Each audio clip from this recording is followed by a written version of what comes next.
Lo que vamos a ver hoy es lo que típicamente se llama política industrial. De hecho, si ustedes quieren buscar cosas sobre esto, búsquenlo así como industrial policy o política industrial, porque es la forma en la que lo van a encontrar.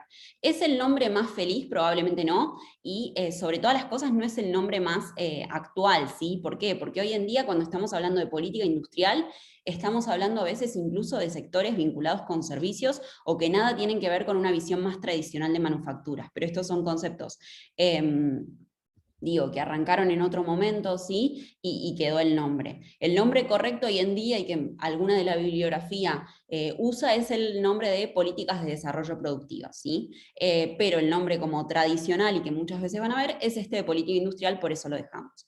¿Qué es lo que vamos a ver en la clase de hoy? Vamos a ver un poquito de un breve repaso de la cuestión un poco más histórica, centrados en la región, pero también, nada, con bibliografía sobre otros países. Después, un repaso de algunas cuestiones de qué tipos de políticas están disponibles, viendo algunos ejemplos. En particular, yo sumé a la bibliografía de la clase porque me pareció que estaba muy bueno, un trabajo del BID, creo que es de este año, si no es de este año, es del año pasado, pero contando la experiencia de Argentina con una secretaría que se creó durante la gestión de Macri, que tenía que ver con una secretaría de simplificación productiva, ¿sí? De simplificación de trámites, básicamente, donde algunas de las experiencias son bastante interesantes. Bien, después también sumé otro paper cortito del año pasado de Eichinger y Rodrik. ¿Por qué? Porque si bien, nada, el libro que tomamos acá tiene ya unos cuantos años, está bastante vigente, por eso no lo cambio, pero sí para sumar un paper actual y que ustedes puedan ver, bueno, qué se está haciendo en otras regiones. El paper ese es cortito y básicamente lo que hace es contar diferentes experiencias en base a trabajos que evaluaron uno o diferentes casos, en general es uno, pero hay algunos que hacen comparación entre dos países, entonces, bueno, contar un poco por dónde está la literatura de todo esto. Como les dije, al final está la bibliografía y un poco de notas periodísticas al respecto. ¿Qué vamos a ver en la clase que viene? En la clase que viene vamos a ver un pequeño modelo, ¿sí? Donde se pone en práctica un poco de esto, partiendo de la premisa esta de lo que vamos a ver un poco hoy, de que tradicionalmente se pensaba que para que hubiera políticas de desarrollo productivo que estuvieran bien justificadas, por así decirlo, lo que tenía que haber detrás era una falla de mercado, ¿sí? Entonces, en torno a eso, vamos a ver el desarrollo de un modelo que parte de ahí y, bueno, habla un poco de esto de los equilibrios múltiples, que hoy vamos a charlar un poquito. Vamos a ver algunas experiencias en particular en lo que hace a cómo elegir sectores. Vamos a ver también brevemente un paper, sí, bastante nuevo, que habla de, en realidad, quizás no tendríamos por qué buscar las fallas de mercado y no tendríamos por qué elegir así los sectores. Ese paper, si ustedes se fijan, en el paper que vamos a ver hoy de Rodrik y Eichinger de 2020, está citado por si ya lo quieren ir leyendo. Y por último, eso todavía no... Digo, si bien ya tengo el material y tengo pensado cuáles son las que quiero dar, quiero sumar experiencias de lo que hoy vamos a presentar como políticas de desarrollo productivo defensivas, ¿sí? De todo lo que se ha hecho el año pasado, ¿sí? El año pasado y este, pero sobre todo el año pasado en los diferentes países del mundo en este contexto tan particular. Bien, no sé si hay alguna consulta antes de arrancar. Entiendo que no. Bueno, ahí tienen mi mail, que era lo que yo les decía. Esta presentación ya la tienen cargada en A24 en la parte que corresponde a mis clases. Bien, entonces... Bueno, ¿por qué son relevantes las políticas de desarrollo productivo? Se les pueden ocurrir seguramente a ustedes ya en este punto de la carrera un montón de ideas de por qué pueden ser relevantes. En particular, este libro del BID que vamos a seguir un poco en esta clase y algo también la clase que viene, básicamente introduce el tema hablando de la diferencia entre acumular factores productivos, ¿sí? En particular vemos acá lo que se acumuló en los años 1960-2010 en América Latina versus Estados Unidos de de factores físicos, capital humano, y qué es lo que pasó con la productividad, ¿sí? Entonces, porque, o sea, básicamente es diferenciar entre un concepto y otro, ¿sí? Que tener más factores productivos puede no ser lo mismo que la productividad aumente. En particular, acá vemos la brecha en productividad de un país, lo que llaman ellos un país típico de América Latina, así que tiene que ver con un promedio ponderado. Perdón, este es el de los tigres asiáticos. Acá teníamos el de América Latina, ¿sí? Respecto a Estados Unidos. En particular, acá no nos vamos a centrar en la experiencia de lo que se llaman los tigres asiáticos o los países asiáticos en general. En otro momento, bueno, después quizás ustedes a fin de año me van a poder decir si se sigue dando o no, era algo que se daba en Política 2, con lo cual nosotros no lo dábamos y ahí un poco complementaban. En el caso de que no lo vean, igualmente tampoco es que se están perdiendo algo en lo que hace las políticas de desarrollo productivo de hoy, ¿sí? Cuando ustedes lean el paper este de 2020, van a ver que hubo una modificación, ¿sí? De lo que se hablaba de políticas de desarrollo productivo, quizás cuando todos estos países tuvieron como el gran salto, en particular a partir de los años 70 en adelante, a lo que sucede ahora. Y también, digo, no solo hablando de cuestiones que hacen al desarrollo productivo, estrictamente hablando de eso, digamos, de política económica en sí, sino de políticas en un sentido más amplio. Digo, estas políticas que se llevaron a cabo en esos países tienen que ver con un contexto político y sociocultural muy diferente del que podemos pensar en un país latinoamericano típico en los 70 y obviamente ahora, y también en un contexto mundial distinto, donde había quizás también otras prioridades. Digo, en los 70 nadie hablaba de la polución que podía generar todo esto, de la contaminación como algo que teníamos que tener en cuenta, y es algo que hoy las políticas de desarrollo productivo pretenden tener en cuenta. Digo, ¿eso quiere decir que todos los países las están teniendo en cuenta, o están viendo qué hacen? Probablemente no, pero bueno, es uno de los lineamientos que ahora se pretende que se tenga en cuenta, ¿sí? Cualquier cosa, como siempre, me frenan. Si estoy hablando muy rápido, me avisan, tiendo a hablar rápido. Si, dado que quiero como contrarrestar esto, por oposición, estoy hablando muy lento, también me avisan, así voy más rápido. Bien, entonces, bien, un poco haciendo un resumen de lo que ya dije, la región tuvo una acumulación de factores que fue más rápida que en los países desarrollados. En particular, se hace esta comparación con los Estados Unidos. Y hubo una caída en las brechas tanto en factores físicos como también en lo que es la escolarización de la fuerza laboral, ¿sí? Pero, como ya vimos, aumentó la brecha en lo que tenía que ver con productividad, y la motivación es que, bueno, con los factores que están yo puedo hacer una cosa diferente, y en particular puedo hacer las cosas mejor.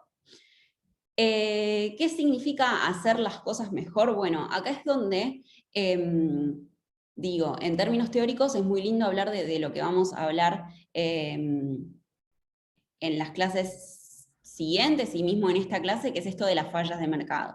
Ahora, en términos prácticos, digo, que es algo que yo a veces pregunto en los exámenes finales, no sé si acá alguno rindió oral. Bueno, si ustedes me tienen que decir, ¿qué variables yo miro para decidir qué hago con las políticas de desarrollo productivo? Bueno, ahí obviamente hay algunos de los papers que dicen, bueno, eso va a depender de las preferencias de la sociedad. Sí, seguro.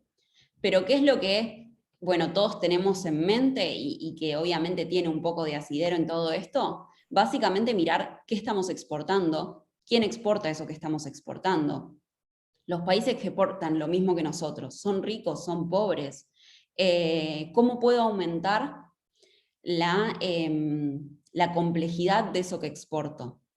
Hay otros países que también miran empleo. De hecho, si ustedes se fijan en uno de los links que les puse, en particular creo que es el que está primero, sobre las políticas industriales en China, en particular me pareció interesante porque si bien es todo el mismo, iba a decir diario, no, revista, que es The Economist, plantean como puntos de vista bastante contrapuestos entre sí. En particular, el segundo y el tercer link son de notas sobre Europa, y uno está como totalmente en contra y el otro está bastante a favor. En este en particular que les decía primero, es sobre la política industrial china, y sobre cómo fue como quizás los resultados fueron mejores que lo que los críticos de esa política dicen.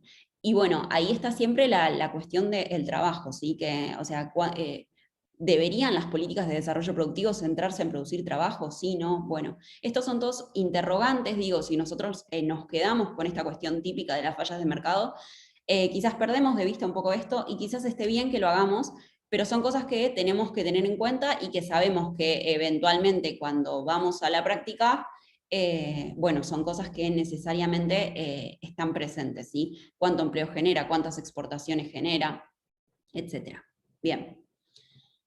Algunas otras cuestiones un poco más actuales, ¿sí? De vuelta, yo hoy voy a hablar como si la pandemia no hubiera sucedido, y cuando me refiero a cambio tecnológico sesgado es lo que venía ocurriendo, ¿sí? Esto de que cada vez más se piden competencias vinculadas con que los factores, digo, que la fuerza laboral tenga una capacitación mucho mayor a la que tenía antes, y eso impacta en el mercado laboral, pero también va a impactar en lo que se produce en los distintos países y naturalmente en lo que se exporta.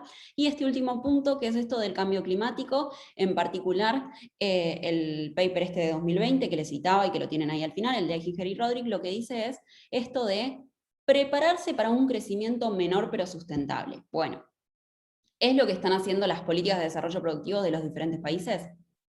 No sé, no pareciera tan claro, por lo menos para mí, de leer las diferentes experiencias. Pero es lo que hoy en día se está reconociendo y también recomendando, reconocer el impacto, sí, ambiental que tienen todas estas iniciativas, sobre todo cuando, si bien hay una mayor un mayor énfasis puesto en el sector servicios y en algunos sectores tecnológicos, sigue habiendo énfasis en industrias tradicionales y que produzcan insumos para otras industrias. Bueno, reconocer que son contaminantes y ver qué se hace con eso, ¿sí?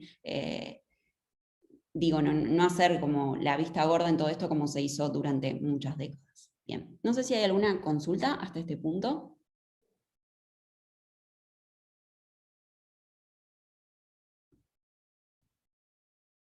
Bien, entiendo que no, de vuelta me frenan. Entonces, haciendo un poco de historia, como les comentaba, que esto es básicamente siguiendo un poco el orden de los capítulos del libro, bueno, en América Latina y en muchas de las regiones, el origen de las políticas de desarrollo productivo se vinculó con la industrialización por sustitución de importaciones, ¿sí? En particular, en un contexto mundial bastante complejo, ¿sí? Teniendo un contexto, mundial de 2 guerras mundiales, después una guerra fría, etcétera, y con situaciones particulares obviamente en los diferentes países.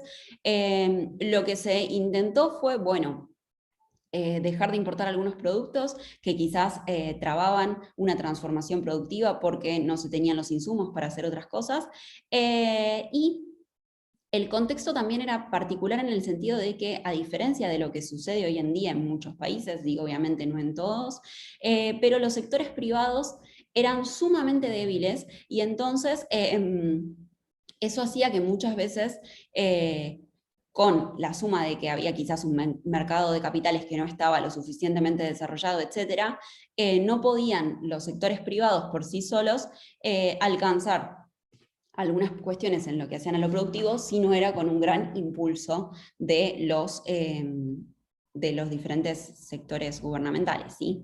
Entonces, básicamente, ¿qué es lo que surgieron? Este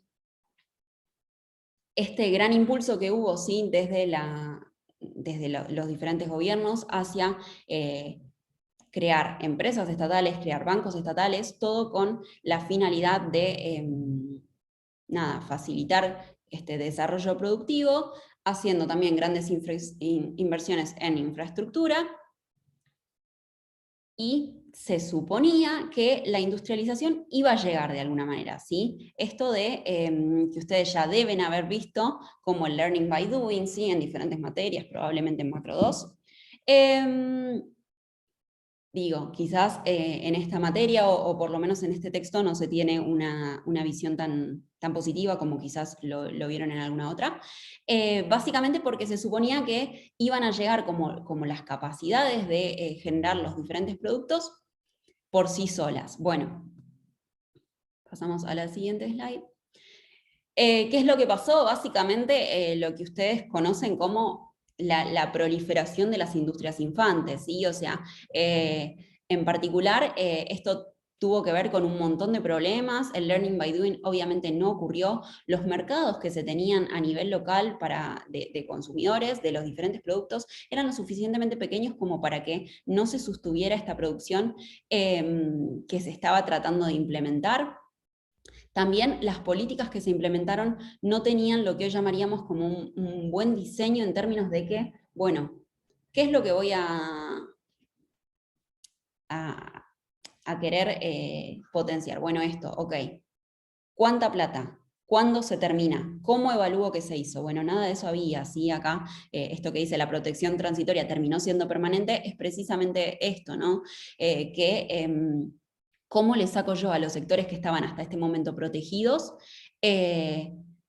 esta ayuda que les venía dando cuando obviamente el sector no se desarrolló como queríamos, ¿sí? E incluso si lo hicieran, ¿cómo les saco las ayudas que se venían dando? Bueno, de hecho, en ese sentido, y obviamente saliendo de esto de algo que no fue próspero, pero hace unos años,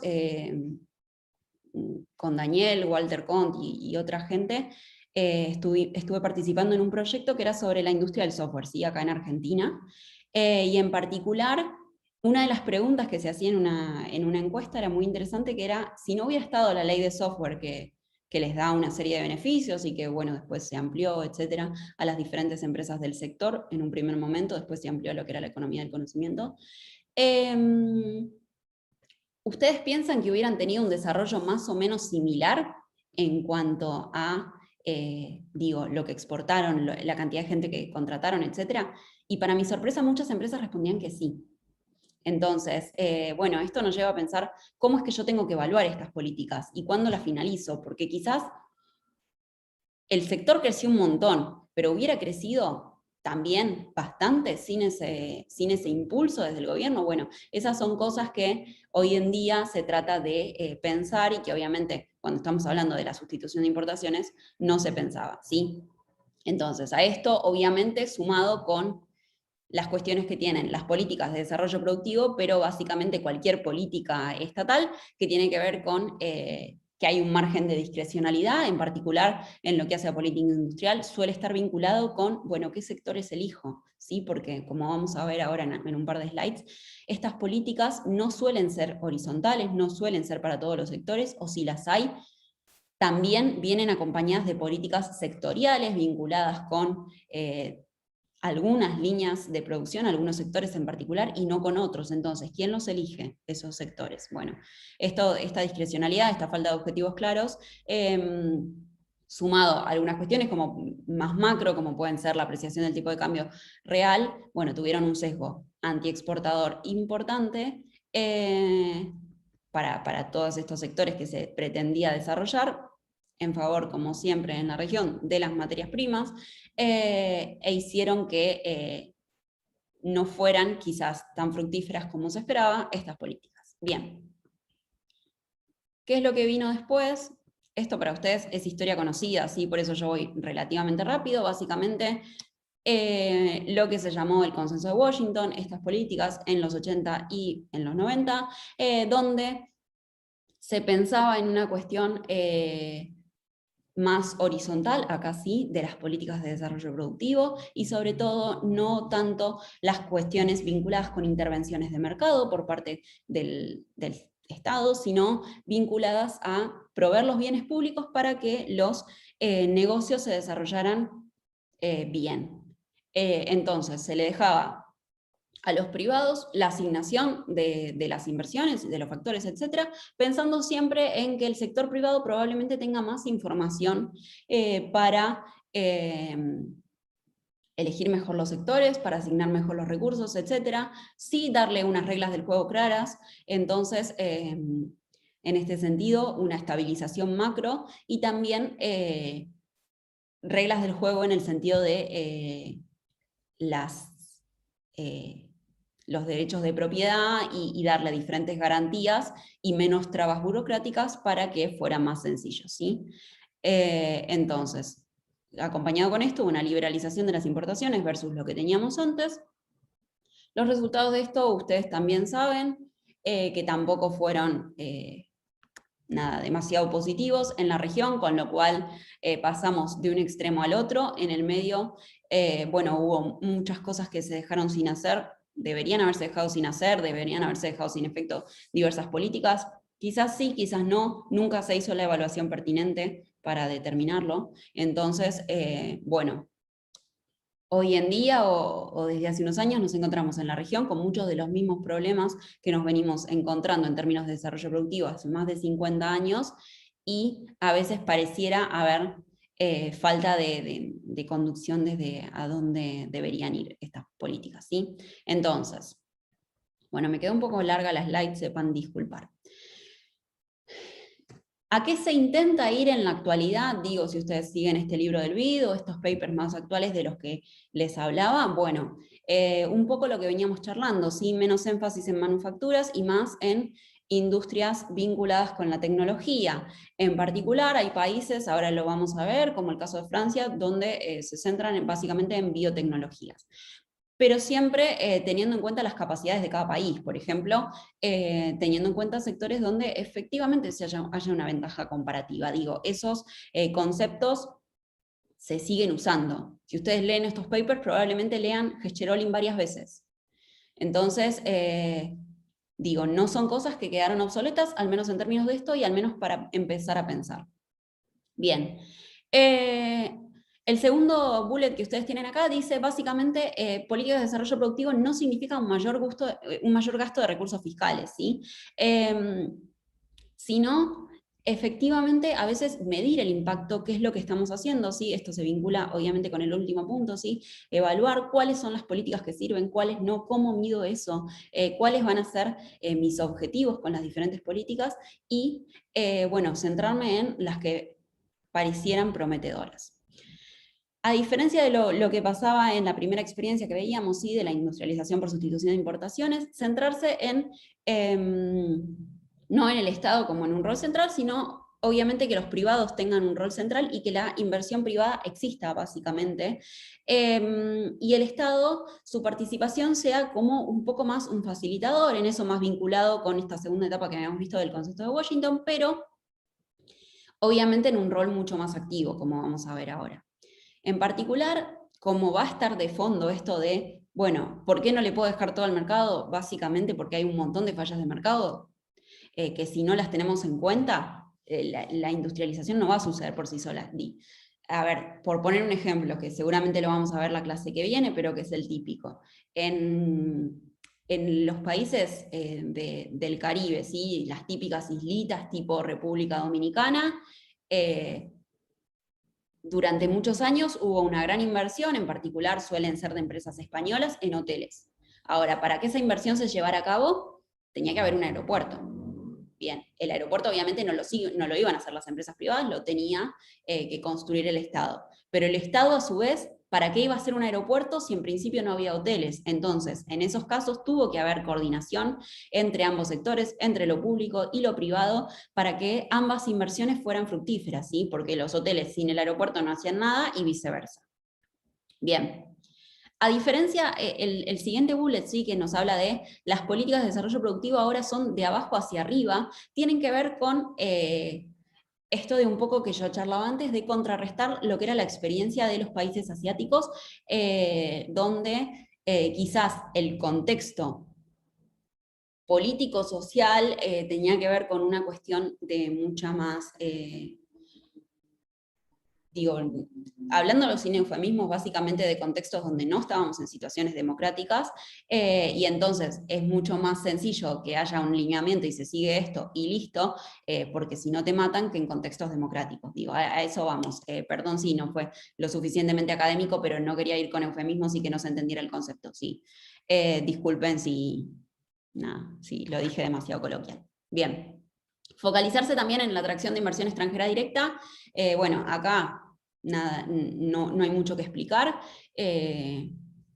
Digo, si ustedes leen las noticias, saben lo que pasó en Argentina en el último tiempo y lo pueden contrarrestar con esto. Y lo que ya charlaba antes de hacer una evaluación de impacto, efectivamente medir estas políticas, ver qué pasó y si se van a seguir forever o si en algún momento las vamos a cortar y cuáles van a ser los mecanismos para que yo defina si las corto o no. Bien.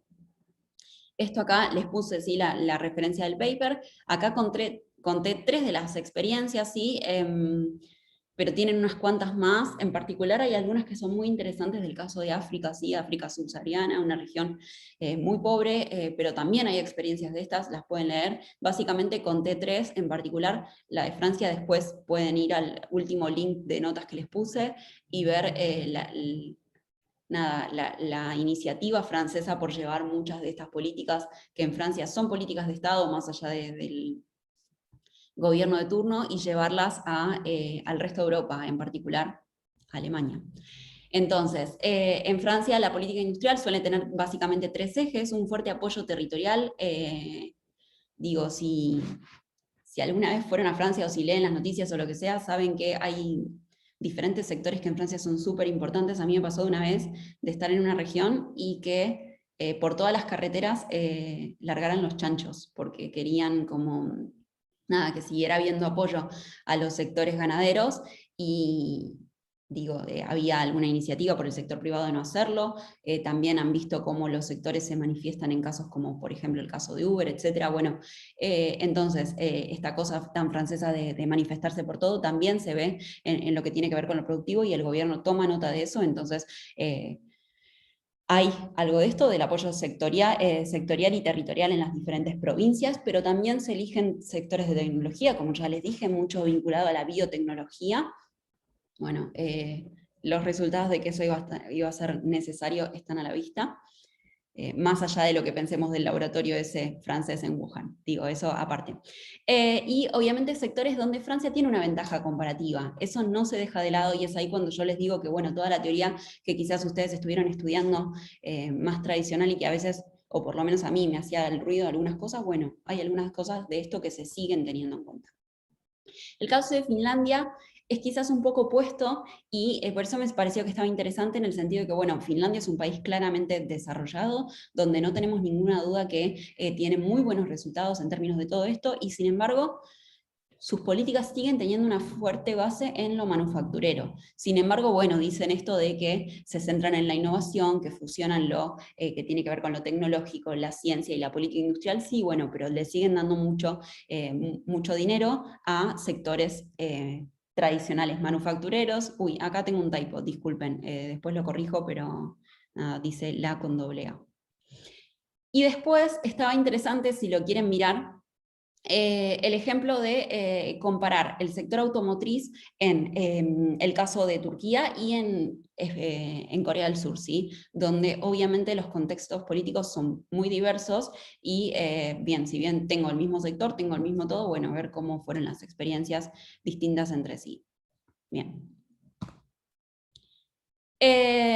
Vayamos un poco ahora, sí, a lo más teórico. ¿Cuál sería el problema que nosotros tenemos que resolver si leemos toda esta literatura tradicional, entre comillas, pero del 2000 a la fecha, como el mainstream en todo esto, tiene que ver con, bueno, yo tengo una falla de mercado. Estas fallas de mercado que pueden ser por fallas de coordinación o por fallas de, básicamente, lo que se llaman los knowledge spillovers, o que haya algún tipo de efecto derrame que no se está teniendo en cuenta, ¿sí? Entonces, algunas de las preguntas que nosotros tendríamos que contestar tienen que ver con esto, ¿sí? Bueno, yo quiero llevar a cabo esta política. Ok, bien. ¿Cuál es la falla de mercado que yo identifiqué por la cual yo tendría que llevar a cabo esta política? Bien, responder esa pregunta. Después pensar en la política, efectivamente, que yo estoy diciendo que quiero llevar a cabo, no sé, que se ensamblen televisores en Tierra del Fuego, por dar un ejemplo, digo, plausible. ¿Y qué pasó? ¿Tiene que ver esa política de la que yo estoy hablando con el diagnóstico que yo hice? O sea, ¿Es efectivamente, no sé, un tema de empleo? ¿Es efectivamente un tema de que todo se importa y no hay nada de componentes propios? ¿De qué estamos hablando? ¿Por qué llevamos a cabo esa política? Quizás les nombré esa porque seguro en algún momento de las clases Daniel la va a mencionar, porque suele ser un ejemplo que da. Pero pasemos a otra, esto de que les decía de que en 2018 se creó una secretaría para simplificar trámites. Bueno, ¿es una política de desarrollo productivo? Sí, ok. ¿Y con qué tiene que ver? ¿Cuál era la falla de mercado que yo vi? Bueno, ahora vamos a ver algunos ejemplos, pero por ejemplo, que en el sector de vaca muerta, fracking, bien, acá digo, yo me reservo mis opiniones de lo que pienso de eso, pero bueno, un sector donde efectivamente había intención de invertir por los privados. Bueno, había una cosa que las bombas que se usan, no me acuerdo si era hidráulicas o hidroneumáticas, lo tienen en la bibliografía y yo también lo puse en una de las slides, pero para llegar necesitaban, se suponía, una patente. Esos, como no son vehículos seriados, no tienen patente y tampoco tienen como los requisitos que se necesitaba para que se patentaran. Entonces, ¿qué era lo que necesitaban? Bueno, era un trámite, que necesitaba un montón de, ¿cómo se dice?, de inspecciones que costaban millones de dólares. Y entonces, ¿qué era?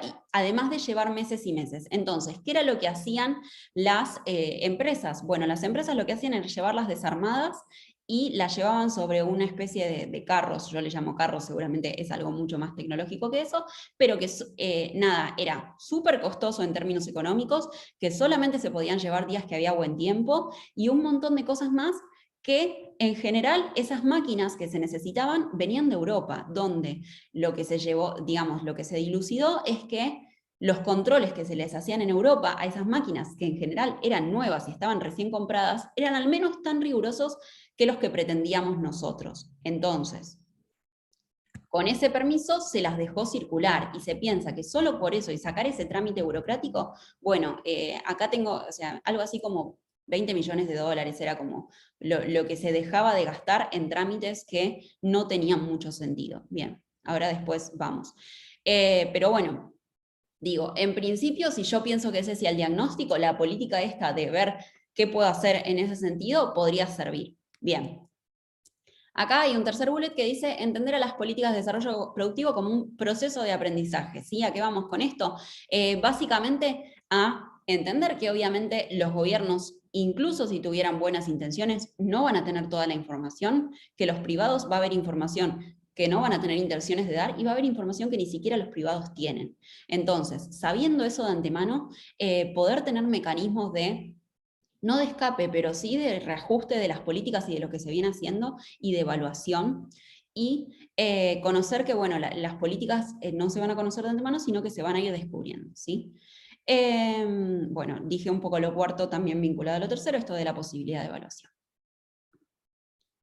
Entonces, pasemos ahora a lo que se llama como qué políticas se necesitan o cuáles hay disponibles, básicamente. Acá tenemos el típico cuadrito, sí, o sea, en esto y en muchas otras cosas tenemos que las políticas pueden ser horizontales, es decir, estar disponibles o que sean útiles para todos los sectores, o que sean verticales, es decir, para un sector o una rama de sectores en particular, y no sean para todos los sectores. Básicamente, ahora vamos a ver ejemplo, pero ejemplo típico de una política horizontal en términos de desarrollo productivo, mejorar los derechos de propiedad.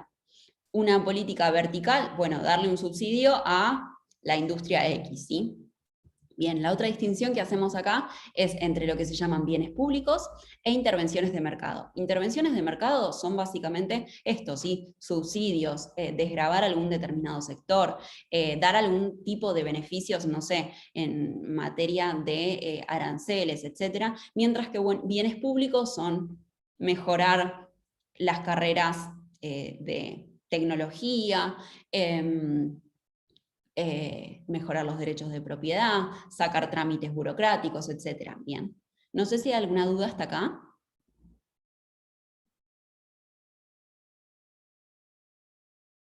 Bien, yo entiendo que no, de vuelta, como siempre me frenan. Entonces, acá las listamos un poco, ¿sí? Yo algunas ya dije, pero básicamente en bienes públicos horizontales, un poco más de lo que dije, ¿sí? Derechos de propiedad, mejorar la calidad de educación, mejorar el entrenamiento vocacional, eso es algo que hace Francia en particular, mejorar la infraestructura, Menos burocracia para crear empresas, esta secretaría que yo les dije que se creó en 2018, tenía un poco todo esto, en particular, ahí les puse el documentito del BID, donde habla de todo esto, son unas 60 páginas, nada, chusmenlo si les interesa. Y había trabajado también mucho con el Ministerio de Modernización por motivos obvios, por más que dependiera del Ministerio de Producción, ¿no? Bueno, muchas de estas intervenciones tienen que ver con el costo de hacer negocios. Acá, polémico, les puse los índices ¿sí? que se suelen mirar para todo esto. El WEF, que tiene que ver con la competitividad, bueno, hay diferentes como variantes, ¿sí? Pero el que se suele mirar siempre, y que de hecho, no sé, si prenden la tele y está intratable, probablemente lo mencionen, es el Doing Business del Banco Mundial. Personalmente, yo el año pasado estuve trabajando un poco, el año pasado un poco con el Doing Business, en particular con la parte de impuestos. Desde el punto de vista metodológico, tengo mis serias dudas de cómo se hace el Doing Business, porque hay cosas que no me gustan, pero bueno, es lo que hay, básicamente. Es la única medida o una de las pocas medidas que hoy en día tenemos para comparar a los sectores, y si bien ese 106% de impuestos que se paga en Argentina es una medida que está mal sacada, habiendo hecho las cuentas, tampoco voy a decir que pagamos el 20, ¿no? O sea, no es el 106, pero tampoco es el 20, ¿sí? El hecho de que estuviéramos 119 sobre 190 en 2019 y que al año siguiente estuviéramos 126, bueno, algo nos está diciendo, o sea, más allá del cambio, no estamos bien en este sentido como país, después pueden fijarse en los diferentes países de la región. Esto básicamente mira cuántos impuestos se pagan, qué tan complejo es pagar esos impuestos, si se pueden hacer online o no, cuántas veces hay que pagar al año, qué tan complejo es crear una sociedad, qué tan complejo es disolver esa sociedad, el proceso de contratación de empleados, etc. Mira muchas de estas cosas, ¿sí? Entonces, la medida puede ser mejorable, pero si cambiamos ese 106 de los impuestos por un 80 o un 90, que era lo que a mí me daba la cuenta, tampoco es que mejoraríamos tanto en el índice, ¿sí? Para que tengan en cuenta, bueno, cómo pueden como mirar estas cosas, medir estas cosas, va por este lado de lo que estamos hablando. Ok. Intervenciones de mercado, es decir, ahora sí hablar de, en algún punto, siempre es poner plata desde el punto de vista estatal, pero claramente invertir o hacer algunas cosas que sean más directas para los sectores, ¿sí? Como puede ser exoneraciones fiscales, créditos, subsidios, pero si son horizontales, estamos hablando sí de cuestiones que no van a un sector en particular, sino, por ejemplo, acá vemos, no sé, a la inversión extranjera directa, a la investigación y desarrollo, a las pymes, ¿sí? No estamos hablando de un sector productivo en particular, no estamos diciendo la industria del acero. Ok.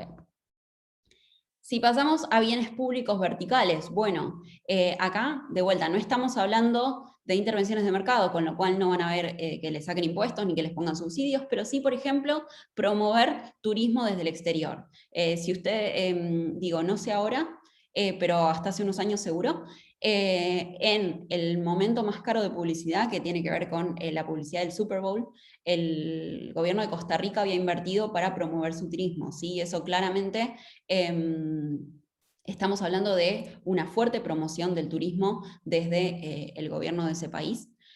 También creación de carreras universitarias para promover un determinado sector, eso también se hizo en Costa Rica con la instalación de Intel, bueno, se promovieron carreras tecnológicas en particular. Bien, hacer investigación desde organismos públicos, acá está el caso del INTA, ¿sí? O ayudar con lo que tiene que ver con la logística, ¿sí? Este ejemplo de los arándanos, ¿sí? La cadena de frío, pero también el que ya les conté de los certificados de circulación de vehículos para vaca muerta, básicamente el ejemplo que les conté, ¿sí? Ahí el gobierno no puso plata, no le puso un subsidio para que compren las máquinas estas, sino que lo que hizo fue, bueno, yo te doy el certificado con lo que a vos te dieron del vehículo porque yo sé las inspecciones que le hicieron y no te pido todos estos trámites que te llevan un montón de tiempo y un montón de plata que no está destinada a lo que está básicamente haciendo. Bien. a diferencia de lo que pasaba con los dos cuadrantes anteriores, ¿sí? Donde básicamente estábamos en políticas horizontales, al irnos a políticas verticales, ¿sí? Ya nosotros estamos viendo en esto de que el gobierno efectivamente está eligiendo algunos sectores por sobre otros, ¿sí? En este caso, la secretaría esta había elegido Vaca Muerta por sobre otros. Digo, si ustedes se fijan, hay unos cuantos bullets acá y alguno más. De hecho, creo que me pasé. Sí, este de factura de crédito electrónica también está sacado de ahí, que tiene que ver con que, no sé si alguno sabe de qué se trata, yo no tenía mucha idea, alguno quizás sí, empresas chiquitas, básicamente pymes, que le venden a empresas grandes, tipo, no sé, Coca-Cola, donde básicamente lo que se les permitió, esto igual la implementación fue bastante lenta y fue por... nada, como por etapas, se arrancó con el sector automotriz, lo que se les permitió fue que básicamente pudieran colocar esa deuda, ese crédito que tenían con una empresa privada, lo pudieran colocar sí, públicamente. ¿Sí? Entonces, nada, les ayudaba en términos de financiamiento, pero ahí no estamos hablando de que... nada, no había, por parte del Estado no había un subsidio ni nada, pero sí se les permitía hacer algo distinto con su deuda. Ok, bien. Entonces, ya si estamos en las políticas verticales, vuelvo un segundito, perdón que hice la digresión, estamos eligiendo ganadores. ¿Cuáles son los que tradicionalmente, digamos, tendrían que elegir? Y pensando en esto de la falla de mercado, bueno, los exportadores que tienen una ventaja comparativa latente. Bien, ¿cómo se mide eso? Bueno, por ahora no tenemos tan claro cómo, ¿sí? Entonces, acá lo que nos dice es no dejemos de lado ¿sí? el rol que debe tener el sector privado en ese sentido, el financiamiento debería ser parcial, qué es lo que pasa también cuando yo lo que necesito para el desarrollo, disculpen, está pasando una ambulancia o algo así por acá. Cuando yo lo que necesito es no una empresa, sino que se desarrollen, bueno, muchas empresas, bueno, si van al capítulo 7 de este libro, tienen todo el desarrollo sobre lo que son los clústeres, etcétera, y cómo han sido las diferentes experiencias en países de la región. Bien. Última parte, bueno, las que son como las que muchas veces se piensa que son las más efectivas, bueno, eso habrá que medirlo, pero sí seguramente son las que se tiene más como más apremio en el sentido de, bueno, acá seguro hay mayor lugar para la discrecionalidad, ¿sí? ¿Por qué? Porque estamos hablando de darle protección, de darle subsidios, de hacer producción estatal o de dar algún tipo de créditos a un sector en particular. Entonces, bueno, acá es esto que dice acá abajo, ¿no? A veces se incurren estas políticas cuando en realidad hay otro objetivo, por ejemplo, empleo. Se confunde productividad con rentabilidad. ¿Cuándo estarían justificadas? De vuelta, igual que en el caso anterior, cuando hay una ventaja comparativa latente, pero bueno, puede que esto no siempre sea así, ¿sí? Bien. Último caso de tipo de políticas, y esto, de vuelta, como yo les decía, vamos a charlar un poco más la semana que viene, tiene que ver con lo que se llaman políticas de desarrollo productivo defensivas. Son políticas de desarrollo productivo en el sentido de, bueno, estoy mirando que haya verdaderamente una falla de mercado, hice todo ese análisis de preguntas que yo decía antes, posiblemente no, ¿sí? Básicamente, ¿qué es lo que pasa ante alguna cuestión particular? Se está queriendo evitar que algunos sectores pierdan capacidades productivas que, caso contrario, si no se hace esto, se cree que las perderían, ¿sí? ¿Con qué tiene que ver? Bueno, darle algún tipo de seguros, darle créditos, darle algún tipo de facilidad en el pago de impuestos, etc. Digo, típicamente, ¿qué podemos pensar? Bueno, lo que se hizo el año pasado con el ATP, ¿sí? O sea, en el caso argentino. Entonces, acá nos Profe, dice, sí. disculpe, cuando estamos viendo los casos verticales, como que dejamos fuera del análisis los efectos derrame que pueda tener ese sector en los demás. Bien, sobre eso vamos a hablar un poco después. En particular, a ver, en general, las políticas que suelen ser sectoriales no son, aunque a veces sí las hay, a un sector muy chiquito, ¿sí? Entonces, si estamos hablando, no sé, la industria del software, o como lo hicieron ahora, la industria del conocimiento, es lo suficientemente amplio como para que muchos de los derrames estén tenidos en cuenta. De vuelta igual, hay un tema con que yo esos derrames idealmente los tendría que poder medir. Entonces, si estamos hablando de que muchas de estas políticas, su gran falla es que no miden, efectivamente hay mucho de eso que no se tiene en cuenta, ¿sí? Ahora, cuando pasen unas slides más, está el ejemplo, digo, de un sector súper común como puede ser el de venta de un inmueble. Y bueno, y todos los mercados que están vinculados con eso y que si esos no estuvieran, no estarían, no se podría hacer la venta del inmueble, bueno, eso seguro y tiene que ver con lo que vos me estás diciendo, ¿sí? Digamos, respondiendo o intentando responder a tu pregunta, a veces los sectores son lo suficientemente amplios que se considera como para que muchos de los efectos derrame estén dentro de la misma política considerados. Habrá políticas bien diseñadas que dicen, bueno, yo ataco este sector en particular porque tiene estos efectos derrame, pero muchas políticas a veces no los tienen en cuenta, ¿sí? O sea, hay un poco de todo. No sé si respondí o si compliqué más. No, no, no, sí, sí, gracias. No hay nada. Bien. Volviendo a las políticas de desarrollo defensivas, bien, yo dije que no suele pasar, pero bueno, acá dice que lo que tendríamos que hacer es exactamente lo mismo, ¿sí? Están justificadas por una falla de mercado, la solución de las políticas es correcta, son suficientes las capacidades institucionales, bueno, la clase que viene que tengamos vamos a ver si efectivamente todos los, digo, no solo la ATP, no solo Argentina, o sea, salgamos de nuestro país y de la valoración que se puede tener de cómo se manejó la pandemia desde este punto de vista. Todos los países o gran parte de los países hicieron algún tipo de ayuda a las empresas. Entonces, si ustedes me preguntan a mí a priori, digo, me voy a instruir y si hay algún caso voy a tratar de encontrarlo.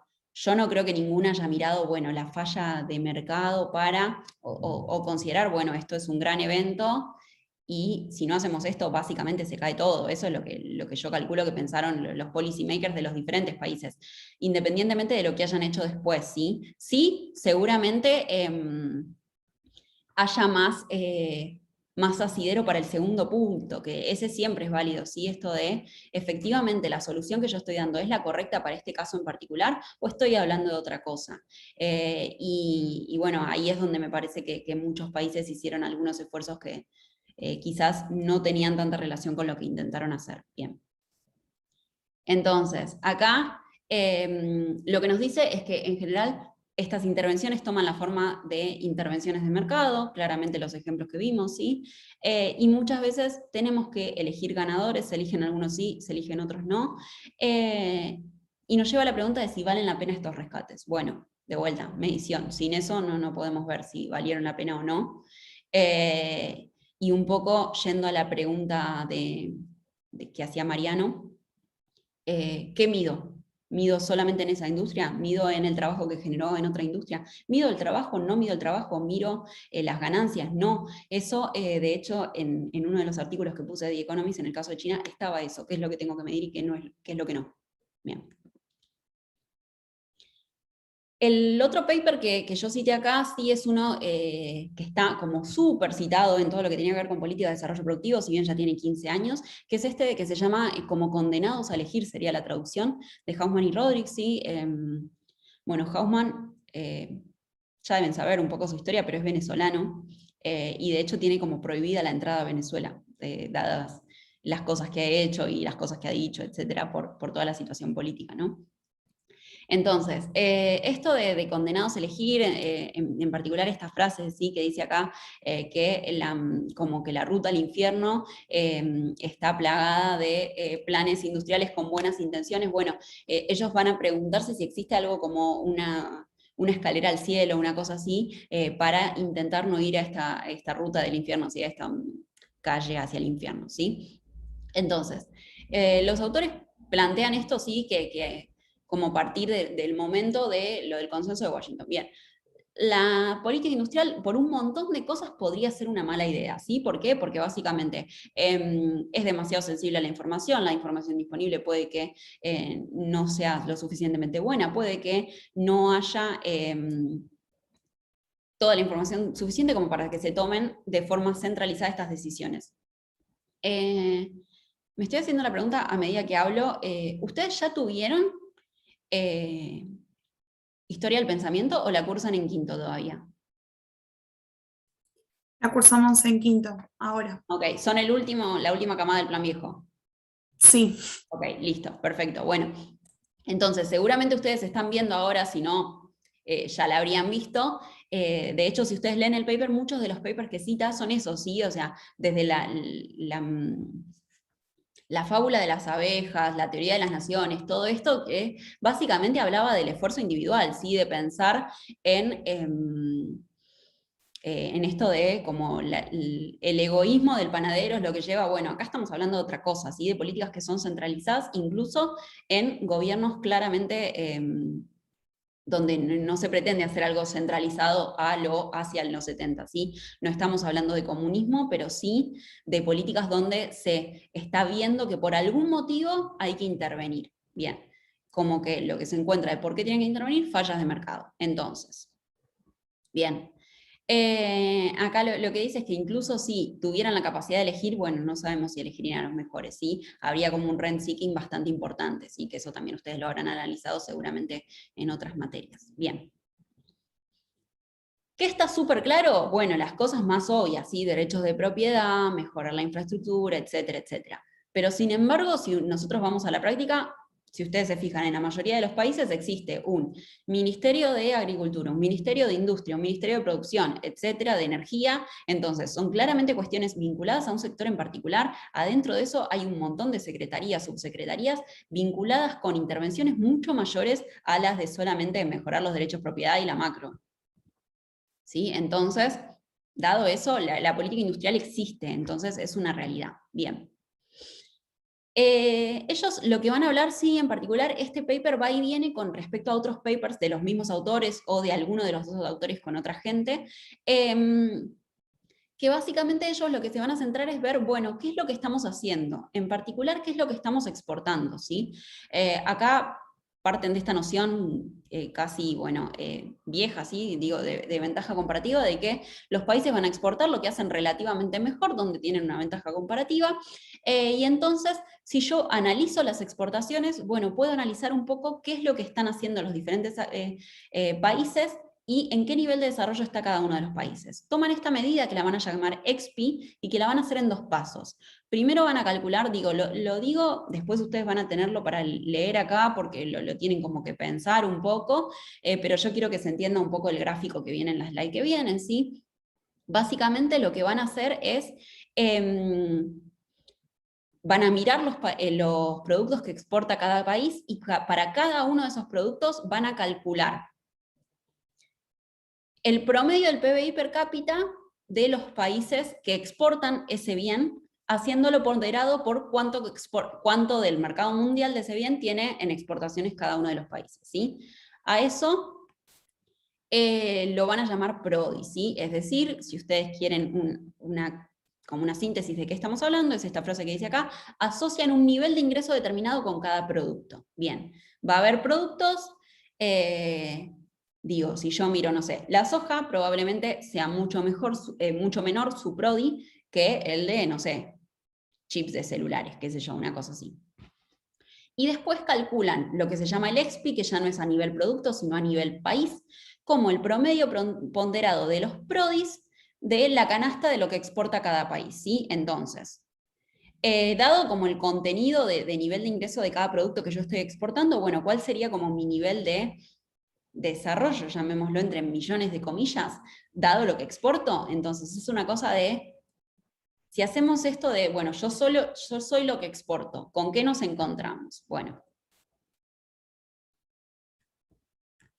¿sí? Acá yo lo que tengo es una relación donde tengo en el eje de ordenadas, lo tengo todo en términos logarítmicos en este gráfico, ¿sí? Esto es del paper, el logaritmo del XPC, donde era esto un poco, si yo me centro en yo soy lo que exporto, y en el otro eje tenemos una clara medida del, del bienestar, del desarrollo, del crecimiento, llámenlo como sea, del nivel de desarrollo de un país, que es el GDP per cápita, ¿sí?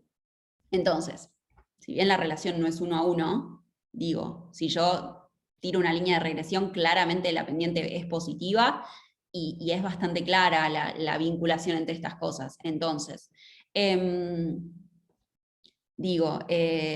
esto de que los países ricos van a exportar lo mismo que exportan otros países ricos, y los países pobres lo mismo con otros países pobres. Entonces, es un poco esta frase que dice, te convertís en lo que exportás. Bueno, la relación es lo suficientemente directa como para que pensemos que hay una relación fuerte entre estas dos cosas. Pero acá hay algo interesante que dice, a medida que se desarrollan los países cambian su canasta de exportación. Bueno, ahí es importante saber cómo lo hacen. Si ustedes se fijan en el paper de 2020, hay algunos, digo, yo no quería que esta presentación fuera eterna, pero sí quiero presentarles cosas más actuales para que sepan que hay cosas de esto que se está hablando. De esto de hablar como de una trampa de ingresos medios, ¿sí? Y que un poco va por el lado de lo que habla esto, ¿sí? Como ustedes han visto en otras materias, trampas de pobreza, etc. Bueno, puede que haya algún cierto como nivel de estancamiento en esto y un equilibrio bueno, equilibrio malo. Bueno, acá también me habla de trampas de productividad. Efectivamente, podría ir hacia un camino mejor o peor. Y acá me habla de esto que es path dependent. Y en algún punto era lo que decía Mariano antes, ¿sí? Esto de está el ejemplo súper sencillo del mercado inmobiliario en Estados Unidos, digo, o sea, estamos hablando de un mercado donde en realidad el bien ya está, no hay ni que producirlo ni nada, solamente cambiarlo de manos. Probablemente haya, en el caso de Estados Unidos, sabemos que sí, 1 millón de compradores que quieren comprar ese bien, o sea, se sabe que en Estados Unidos hay un precio determinado del bien y que probablemente para conseguirlo, si vos lo querés y tiene mucha demanda, tengas que ofrecer un precio por arriba, porque para ese precio no lo vas a conseguir. Entonces, demanda hay, oferta también. Bien, pero ¿qué hay en el medio? Bueno, necesitas personas que, o sea, lo que llaman ellos los realtors o los real estate agency, que efectivamente se encarguen de venderlo. También lo que vas a necesitar es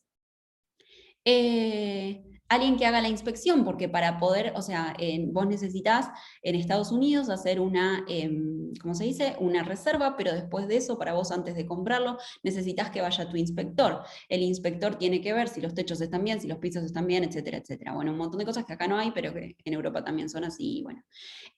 También tiene que estar el mercado de los diferentes seguros que vos vas a necesitar para la compra, para la venta, etc. Lo mismo con los abogados, porque cuando vos compras un inmueble en Estados Unidos necesitas que esa plata esté depositada en una cuenta que se llama escrow, una cosa así, que es de un abogado. Entonces todo eso tiene que surgir y que estar para solamente la compra-venta de una casa, ¿sí? Y que en realidad estamos hablando de podríamos pensarlo como efectos de rames, quizás sí, quizás no, pero de diferentes mercados, ¿sí? O sea, pero sí, seguramente de lo que estamos hablando es de interacción entre diferentes mercados y que si esos otros mercados no estuvieran, bueno, quizás la compraventa de la casa no se podría hacer. Y estamos hablando de algo súper sencillo donde había demanda, había oferta y el bien ya estaba producido. Entonces, así con todo, digo. Entonces, en este sentido de que el desarrollo es path dependent, está esto de, bueno, ¿cómo yo voy a querer que me pongan el hotel en República Dominicana si no está el aeropuerto? Entonces, si no hay otras cosas garantizadas de antemano, hay cosas que no van a estar, pero por el otro lado, ¿para qué van a hacer el aeropuerto si no hay hoteles? Entonces, bueno, esas son el tipo de situaciones que idealmente hay que identificar y hay que cambiar, ¿sí?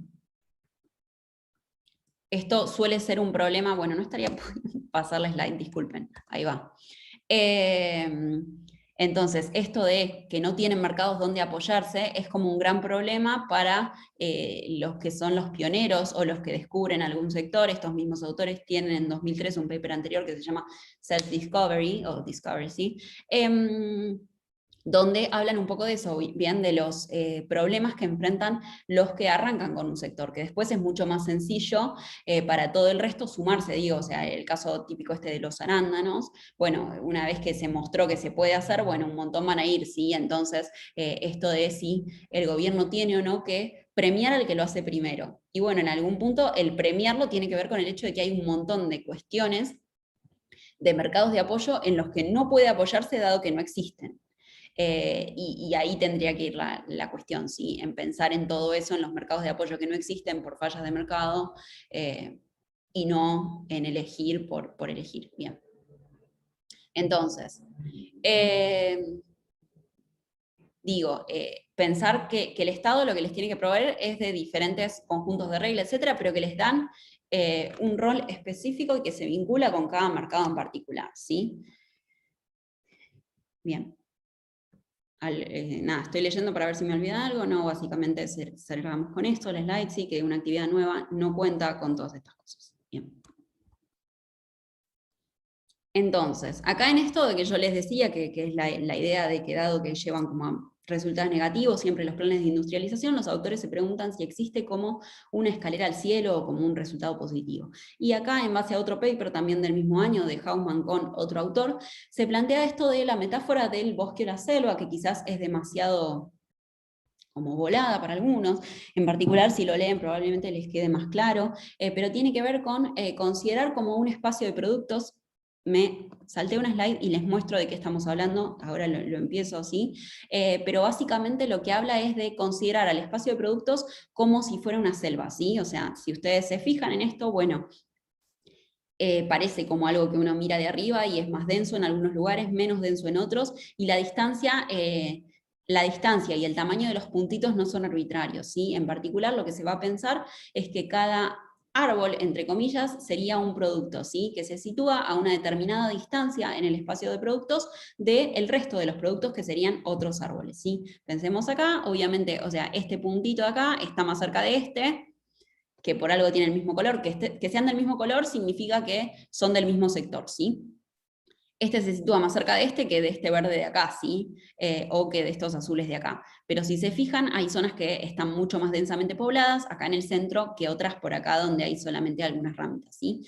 Entonces, consideran que las firmas, bueno, son monos que saltan de un árbol a otro y que producen un determinado bien.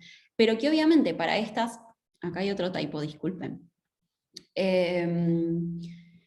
Para estas firmas va a ser mucho más fácil moverse en zonas de la selva donde esté más densamente poblado. ¿Qué quiere decir esto? Donde haya espacios en el espacio, donde haya productos en el espacio de productos mucho más cercanos o mucho más vinculados que otras zonas donde el producto es tremendamente nuevo, ¿sí? Obviamente volvemos al ejemplo de esto de los pioneros, ¿sí? O sea, es mucho más fácil ser un pionero donde lo que estoy innovando es un poquito respecto a lo que ya hay, que un pionero en algo totalmente nuevo, ¿sí? Totalmente desconocido.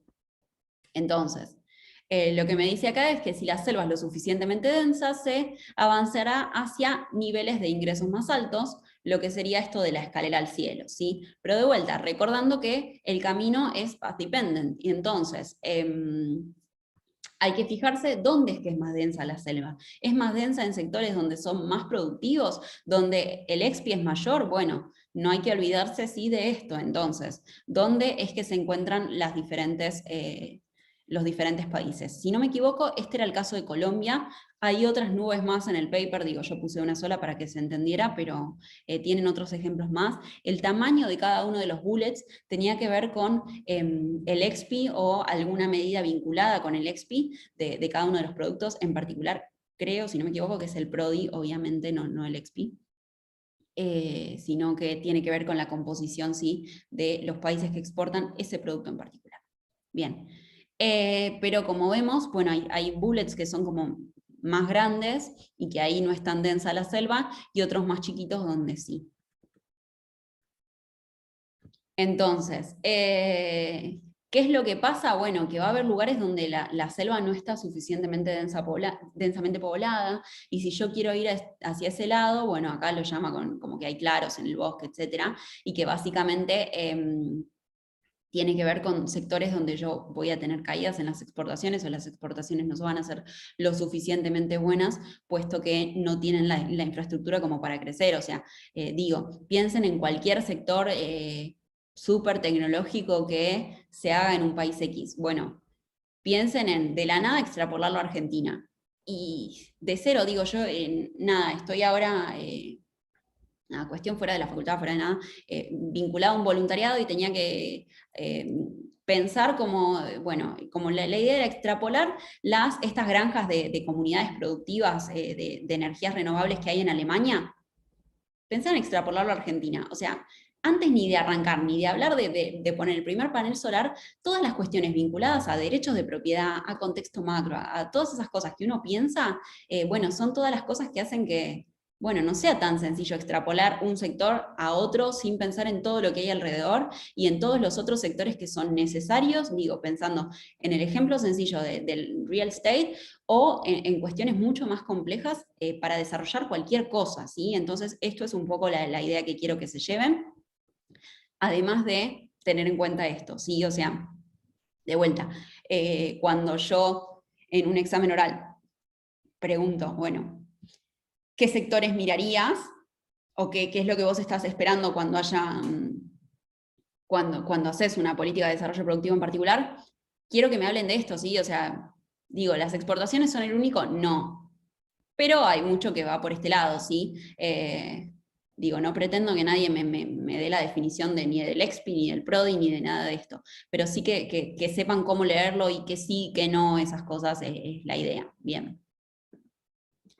Entonces, un poco como resumen, ¿sí? de este paper y un poco ya lo que hablamos, es esto de, bueno, si yo quiero una determinada cosa, un determinado sector, el Estado tiene que aparecer como el que provee los insumos complementarios para que eso se haga, ¿sí? Caso típico, los pioneros en cualquier sector, los arándanos o el que se les ocurra. Yo le tengo que hacer, en el caso de República Dominicana, el aeropuerto para que los hoteles se pongan si es que yo quiero que efectivamente se pongan. Y de vuelta, o sea, no volvemos a esta discusión de los 50 o de los 80, 90 de si es Estado o mercado, sino que se piensa como que es una cuestión que están los dos juntos en esta.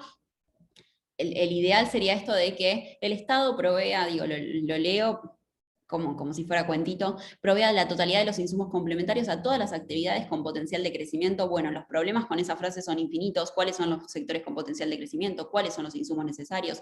¿Por qué estos insumos sí? ¿Por qué estos no? ¿Por qué estos sectores sí? ¿Por qué estos no? Etcétera. Bien, esto se sabe y tenemos el problema no solo de la restricción de presupuesto, sino todos estos que yo enumeré recién, ¿sí? O sea, ¿quién elige esto? ¿Quién sabe esto? Con los pioneros, ¿alguien puede saber todo esto? Entonces, en este sentido, es esto de, bueno, estamos condenados a elegir quién elige. Bueno, muchas veces el sector público, ¿cómo elige? Lo vemos la clase que viene. Básicamente vamos a ver diferentes experiencias, ¿sí? Además de un modelo que me muestra un poco esto de la falla de mercado, también vemos algunas experiencias, digo, de estos de casos de la región. En particular, hubo un caso en Chile donde básicamente contrataron una consultora, dijo este sector, y después vieron lo que hicieron a partir de eso. Hay un caso también que estuve leyendo antes de ayer, de Mendoza, que lo voy a sumar, que le pidieron al BID que hiciera un informe sobre cuestiones de logística, que tiene también que ver un poco por el lado de lo chileno. Bueno, ¿qué hacemos en casos como el COVID? Sí, eso lo charlaremos la clase que sigue. ¿Qué queda en esta presentación? En esas dos slides que ven abajo que quedan, la bibliografía, que son los papers que estuvimos charlando, ¿sí? Este de 2020 que les decía, el libro del BID, los capítulos que charlamos hoy son el 1, el 2, el 4, el 7 es esto de clúster que les decía, que lo pueden revisar. Esto era de 2021, esa era la duda que me quedaba, de la Secretaría de Simplificación Productiva, ¿sí? Es el caso de lo que se hizo en 2018 acá. Y el paper este de Doomed to Choose es este de 2006. Bien. Y en la slide siguiente tenemos los 3 links de The Economist que les decía. Dejo de compartir un segundo. Una cosa que me olvidé de decirles, dejo de grabar.